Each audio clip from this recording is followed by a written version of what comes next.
사랑하는 아들을 강물에 띄워보내며 어미의 심정을, 요셉의 그 심정을 함께 찬양을 통해 우리 하나님께 영광 돌리게 하시니 감사합니다.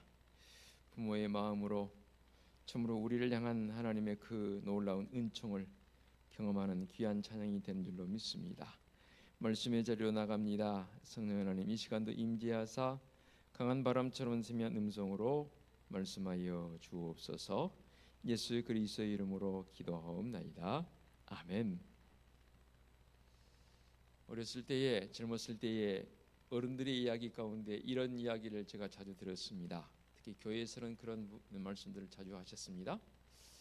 세월의 흐름이 얼마나 빠른지, 연령대에 따라서 세월의 흐름이 그렇게 빠르게 느껴진다라는 어른들의 이야기를 지금도 들어 그렇게 하는 것을 들어봅니다.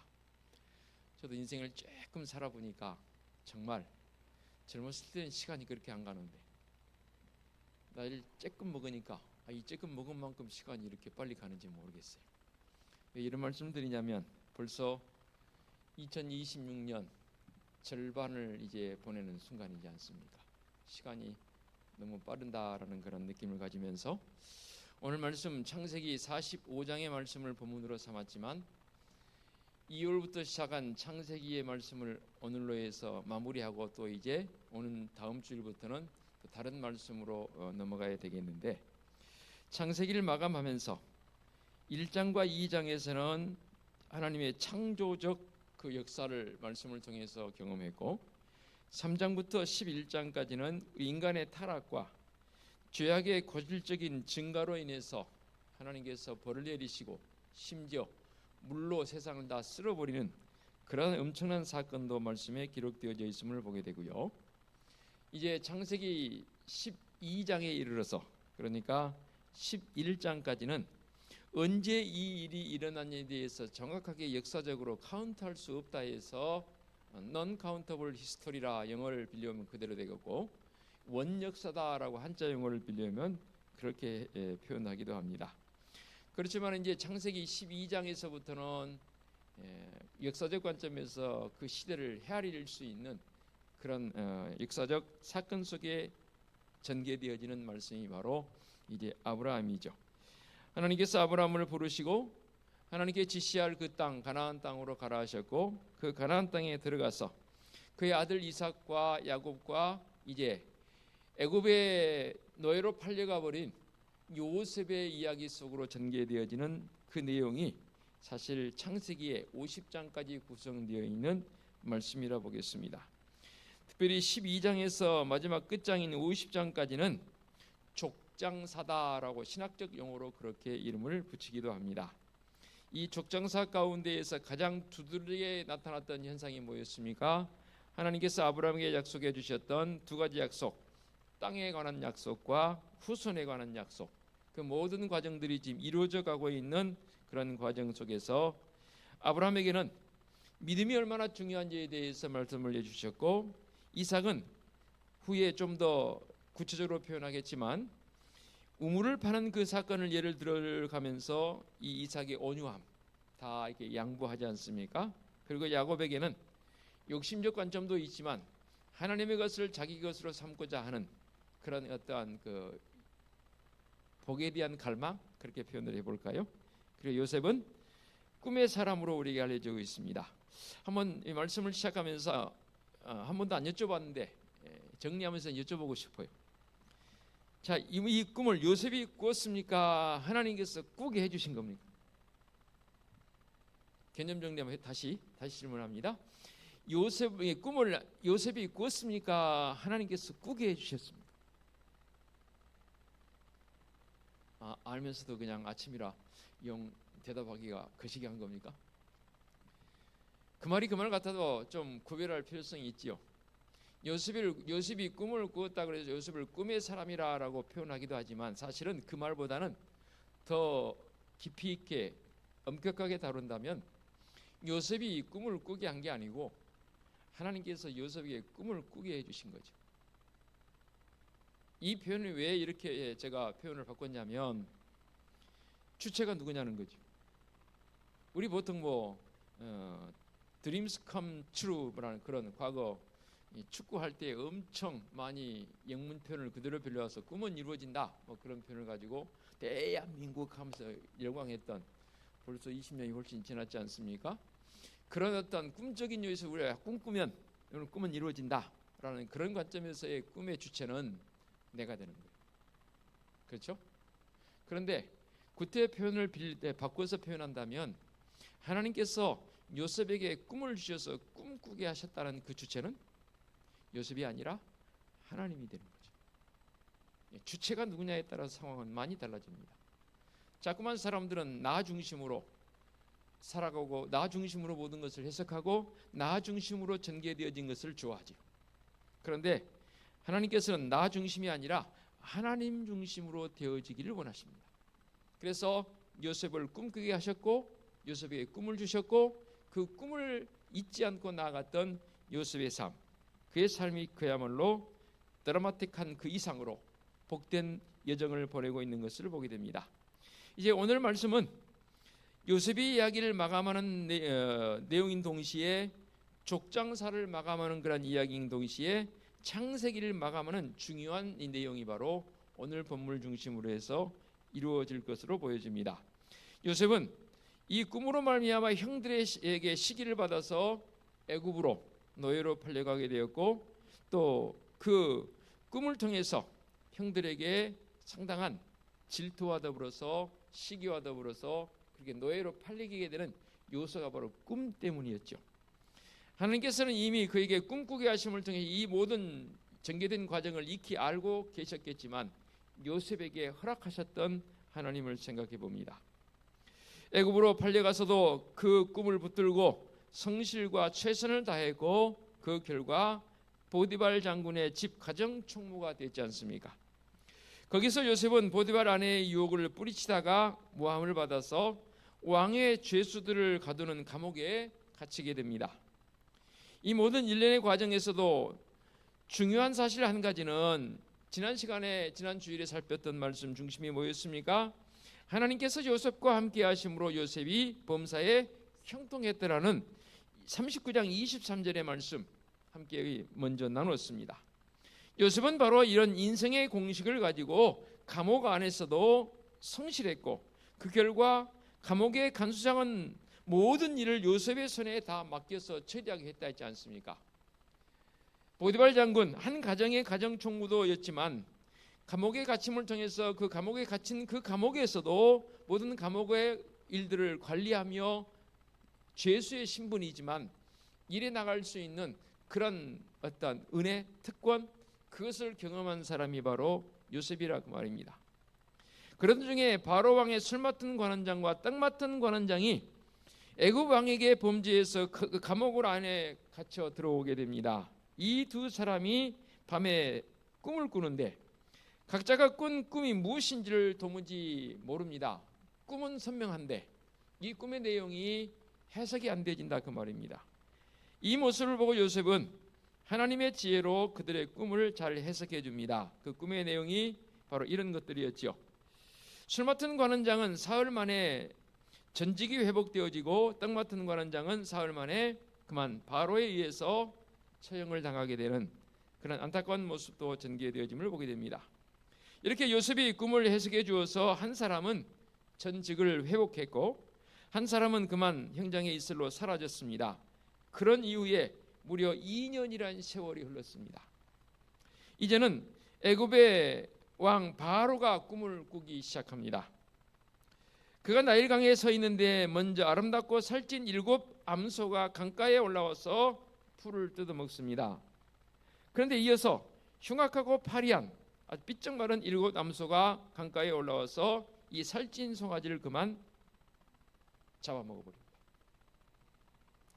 이 꿈으로 끝나지 않습니다. 또 한 번의 꿈을 꾸게 되는데 한 줄기에 무성하고 풍성한 7 이삭이 피어서 이제 결실할 날을 기다리는데 마른 7 이삭이 피어나서 이 풍성한 7 이삭을 그만 역시 삼켜버립니다. 꿈의 내용은 다를지 몰라도 뜻은 같죠. 모두가 다 7이라는 숫자가 여기에서 반영되었고 처음에 풍성함이 등장하고 그 풍성함을 파리함, 그러니까 삐쩍 마르고 보기에도 흉한 그 존재들이 이 풍성함을 삼켜버리는 이 내용. 이런 꿈을 꾸었고 바로 왕은 너무너무 고민했습니다. 도대체 이게 무슨 꿈이냐? 도대체 이게 무슨 꿈이냐? 그래서 자기 나라에 있는 내노라는 사람들 다 불러다가 점술가들 뭐 등등 불러다가 내 꿈이 이러니 꿈을 좀 해석해보라. 어느 누구도 명쾌하게 꿈을 해석하지 못합니다. 그러던 중에 술 맡은 관원장이 2년 전에 자기 꿈을 해석해 준 요셉이 비로소 생각이 납니다. 그래서 바로 왕에게 요셉을 추천하지요. 요즘으로 하면 강추하지요.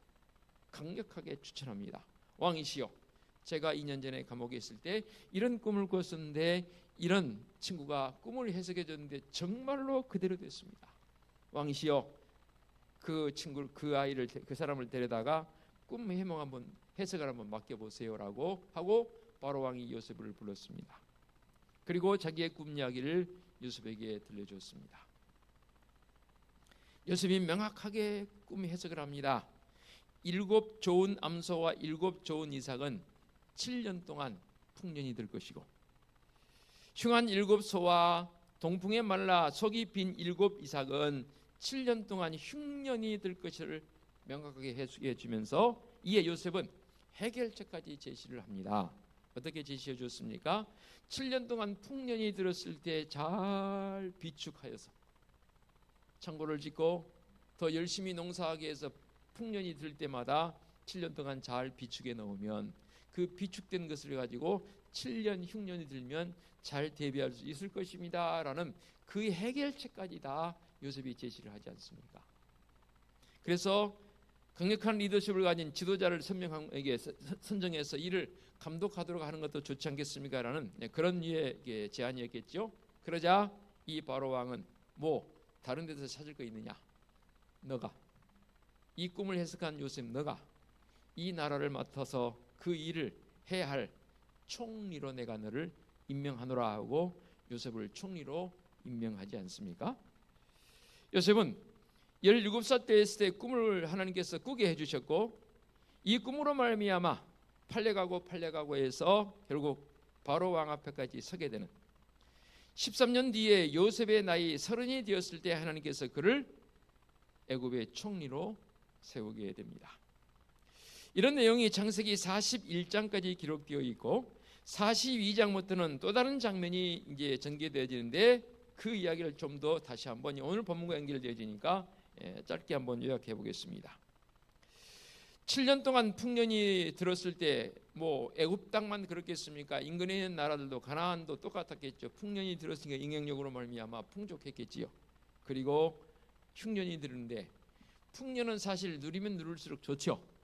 그런데 오늘 말씀에 기록되어진 대로 흉년이 되어진 지 불과 2년밖에 되지 않았습니다. 뭐 5년이 되다 될지 이제 7년 다 돼간다 할지 모르겠지만 불과 2년밖에 되지 않았는데 가나안에도 야곱의 자녀들인 그 야곱의 가정에도 이 흉년의 영향이 끼치게 됩니다. 먹을 것이 없습니다. 그래서 야곱은 아들들을 보내서 애굽 땅에, 거기는 듣기로 보니까 창고를 지어서 풍성한 곡식이 많다고 하니 그곳에 가서 먹을 양식을 좀 사온나라고 보냈겠지요.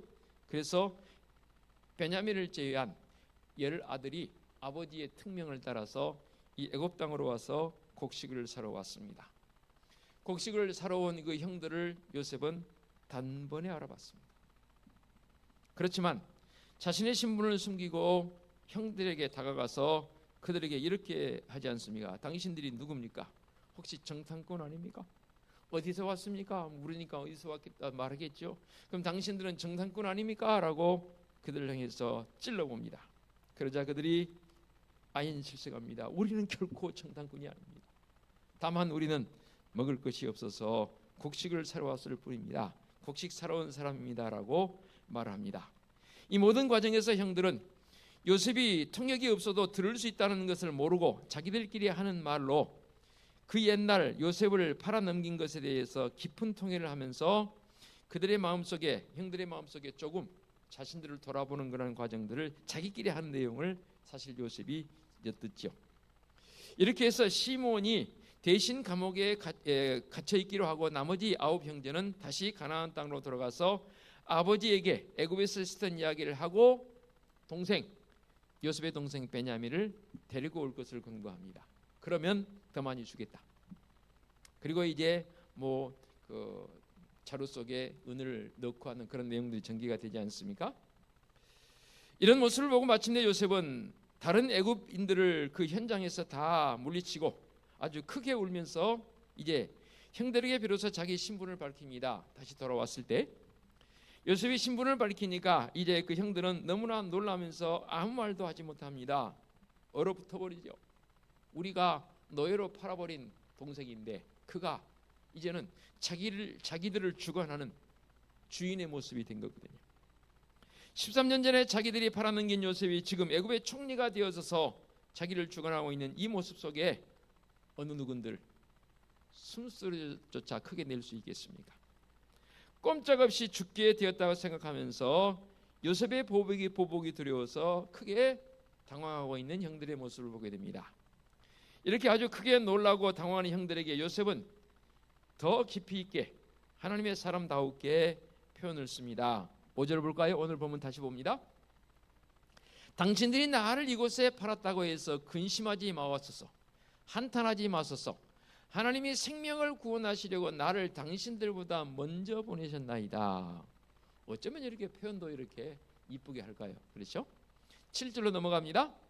하나님이 큰 구원으로 당신들의 생명을 보존하고 당신들의 후손을 세상에 두시려고 나를 당신들보다 먼저 보내셨나니 그런즉 나를 이리로 보내신 이는 당신들이 아니요 하나님이시라. 하나님이 나를 바로에게 아버지로 삼으시고 그 온 집의 주로 삼으시며 애굽 온 땅의 통치자로 삼으셨나이다라고 그렇게 표현을 합니다. 자, 우리는 이 말씀들을 읽어보면서 요셉이 지금 마음속에 떠올리고 있는 어떤 한 개념이 발견되어집니다. 그 개념이 뭡니까? 지금 요셉이 생각하고 있는 그 중요한 개념은 바로 섭리입니다. 섭리를 다른 말로 말한다면 하나님의 이끄심. 형들이 요셉을 미워해서 애굽 사람에게 노예로 팔아버린 그 과정들을 보면서 하나님의 섭리 가운데 이 일이 진행되었다라고 최소한 요셉은 인지하고 있었다 그 말입니다. 그래서 하나님께서 큰 구원으로 우리 가족을 보존하시려고 가족뿐만 아니라 민족을 보존하시려고 섭리 가운데 나를 요셉 자신을 여기까지 이끌어 주셨다라고 고백하고 있습니다. 그뿐만 아니라 그동안 숱한 우여곡절을 겪게 하시면서도 결국에는 요셉 자신을 애굽의 총리가 되게 하는 것도 하나님의 섭리 가운데 되어지는 결과라고 요셉은 인지하고 있다 그 말입니다. 지금 요셉이 말하고 있는 이 신앙, 곧 나를 하나님께서 여기까지 이끌어 주시는 그 하나님의 섭리하심, 그 믿음의 고백이 과연 나에게도 있느냐는 거지. 혹여 지금 내가 서 있는, 내가 발딛고 자라 살아가는 이 자리의 현상 속에서 하나님을 향해서 왜 자꾸만 나를 이렇게 하십니까? 라고 볼멘소리하고 있는 나는 아닌가? 그래요. 세상적 기준으로 봤을 때에 여의치 못한 상황이 있을 수도 있어요. 예를 들면 사업하는 이들이 잘 나가다가 지금 현재 사업적 어려움이 겪을 수도 있어요. 그때마다 우리는 요셉의 심정이 아니라 세상 사람과 다를 바 없는 마음을 가지고 하나님 도대체 뭡니까? 왜 저를 이렇게 어렵게 합니까? 힘들게 합니까? 라고 볼멘소리하고 있는 그 자리에 있습니까? 아니면 지금 그럼에도 불구하고 하나님께서 나를 이 자리에 이끌고 가심을 나는 믿습니다라는 그 믿음의 고백의 자리에 있습니까? 이 아침에 여러분 한번 깊이 있게 나를 돌아보면서 내 삶의 자리를 한번 돌아보면서 깊이 생각해 보시기 바랍니다. 우리가 분명히 아는 것은 이 세상의 모든 일은 우연히 일어나는 일은 하나도 없습니다. 하나님께서 다 관여하시고 하나님께서 그 선하신 목적에 따라서 우리를 인도하시고 보존하시고 통치하신 줄로 믿습니다. 그러므로 우리가 살아가면서 여러 가지 일에 대해서 너무 일희일비하지 말자고요. 냄비에 죽 끓듯이 막 좋으면 막 했다가 아니면 식어버리는 그런 인생 살지 말자. 그런 어떤 자기의 캐릭터, 그런 성격이라면 버리십시다. 오직 선하신 하나님의 섭리에서 우리 인생을 이끌어 가심에 대해서 다 맡기고 살아갈 수 있는 믿음의 성장 모습이 되자 그 말입니다. 그렇게 하나님의 섭리에 우리 인생을 맡겨 드릴 때에 마음의 평안도 주어지고 이삭처럼 의인해질 수도 있고, 바보처럼 당하고만 사냐고 그런 소리 들어도 괜찮아요. 좀 당하고 살면 어때요? 바보처럼 그렇게 사냐고 세상 사람들은 나를 향해서 그렇게 말할 수 있을지도 몰라요. 그러나 하나님의 백성이라면 그러면 안 되는 거 아니에요? 좀 뺏어가면 뺏겨주세요. 에이 목사님 뺏길 거라도 있었으면 좋겠습니다, 뭐 그렇게 말씀하면 있긴 하더라고요. 어느 분이 그런 불편해도 누가 뺏어가면 뺏겨주세요. 미련 두지 마세요. 내 기업고 뺏긴 거 뺏어가리라. 눈에는 눈, 이에는 이, 내가 분명히 하리라. 그렇게 여러분 마음 가지시면 안 됩니다. 오늘을 사는 진정한 성도 삶의 모습이 아닙니다. 그러니까 자꾸만 악이 관영하고 전쟁이 일어나는 거 아닙니까? 때로는 하나님의 사람들이라면 바보적 인생을 살 필요성도 있더라 그 말입니다.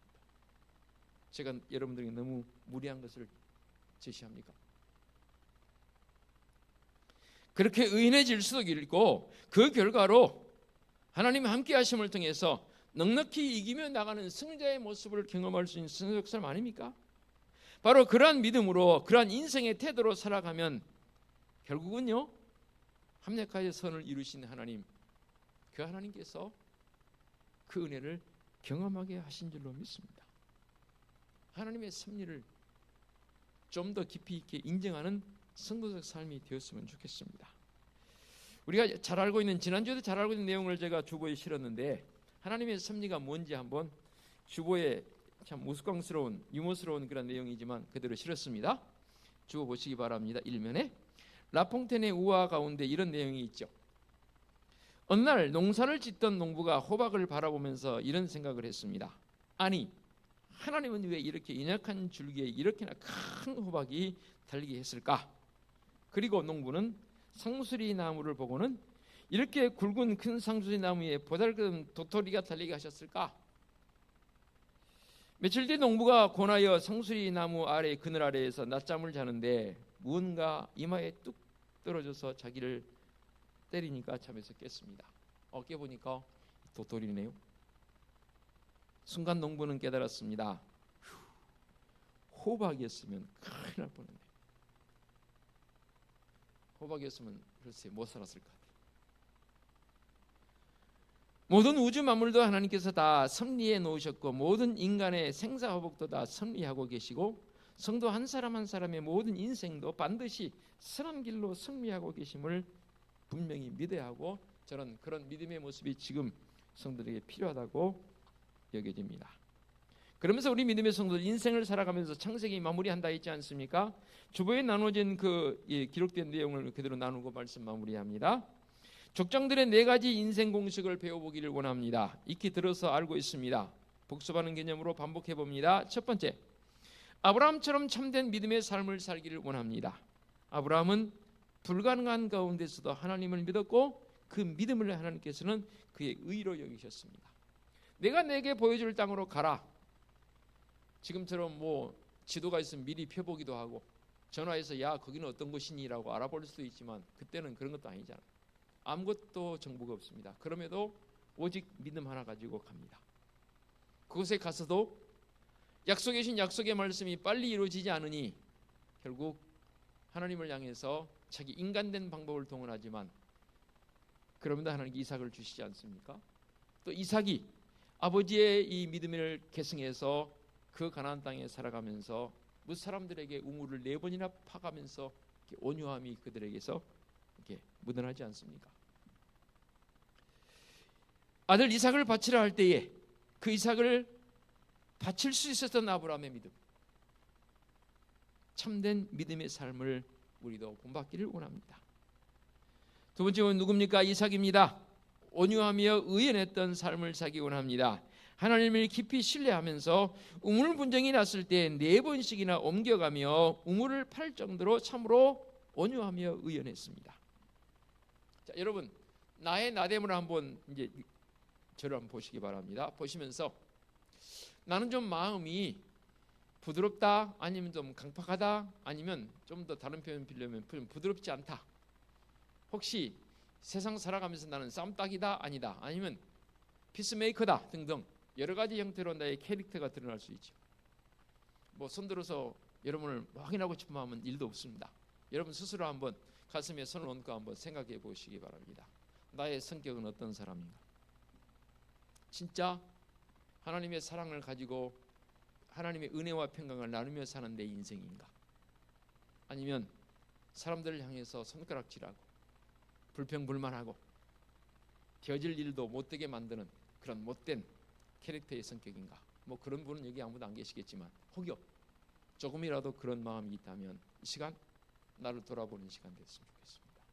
좀 전에 말씀드렸죠. 때로는 우리가 바보처럼 살 이유도 있는 겁니다. 그렇죠? 어떻게 자꾸만 어떤 사람들은 세상의 논리는 그렇잖아요.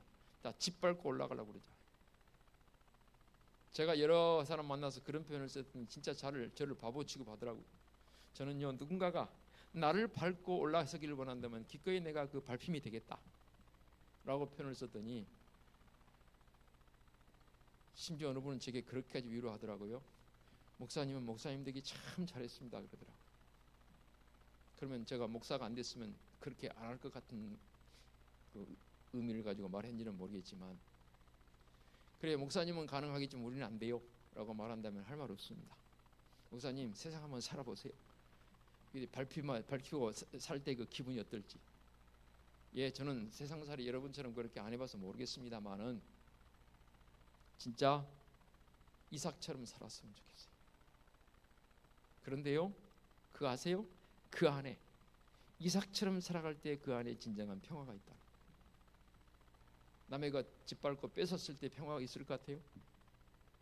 전쟁 일으킨 사람이 평화가 있을 것 같아요? 결코 저는 믿지 않습니다. 세 번째, 야곱처럼 하나님의 것을 내 것으로 삼은 거룩한 열정의 삶을 살기 원합니다. 인생의 사닥다리를 하나님께 걸치고 세상 욕심이 아닌 오직 하나님의 복을 바라며 살아서 결국 이스라엘이 되지 않습니까? 다른 예언서 내지는 선지서들을 보게 되면 이제는 야곱을 향해서 뭐라고 표현하냐? 이스라엘이라고 표현하잖아요. 그 이스라엘이라고 표현한 이스라엘이 결국 나라 이름이 되지 않습니까? 한 사람의 이름이 바뀌어서 나라 이름이 됩니다. 이 정도 욕심은 있어야 돼요. 저는 그것을 이렇게 표현하고 거룩한 욕심입니다. 세상 사람들이 말하는 어떠한 끌어안고 내가 막 움켜쥐고자 하는 그 욕심 말고요, 하나님의 나라가 하나님의 것이 내 것이 되기를 바랬던, 내게 축복하지 아니 내게 복을 내려주지 않으면 내가 놓지 않겠습니다.